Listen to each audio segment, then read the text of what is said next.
Friends, আজি আপোনালোকৰ বাবে মই কেঁচুমূৰীয়া অৰ্থাৎ পাইলছ ৰোগ অতি সহজে ঘৰতে পোৱা বনদৰৱ ব্যৱহাৰ কৰি কেনেকৈ আৰোগ্য হ'ব পাৰি তাৰে কেইটামান দিহা লৈ আহিছোঁ।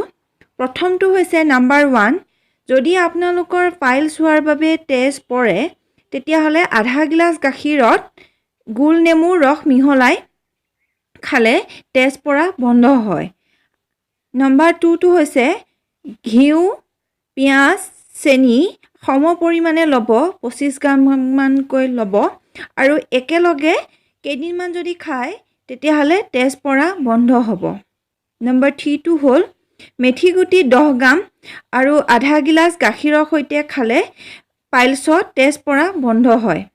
নম্বৰ 4টো হ'ল যদি মলৰ দ্বাৰ বাহিৰলৈ ওলাই আহে তেতিয়াহ'লে আপোনালোকে এৰী গছৰ তেল পোৱা যায় বজাৰত কিনিবলৈ, সেই তেল 1 মাহমান একেৰাহে যদি লগায় তেতিয়াহ'লে পাইলছ শুকাই যায় আৰু বিষ নোহোৱা হয়।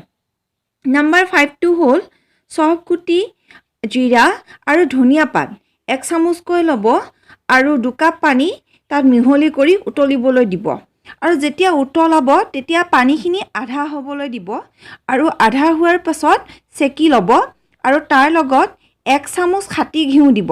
খাটি ঘিউ মিহলাই যদি খায় তেতিয়াহ'লে পাইলছ নোহোৱা হ'ব।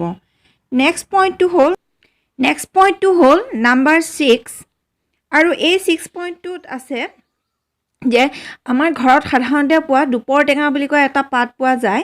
সেই দুপৰ টেঙা পাতটো খুন্দি যদি মলদ্বাৰত 15 মিনিটমান সময় লগাই ৰাখে তেতিয়াও অৰ্শ ৰোগ নোহোৱা হয়।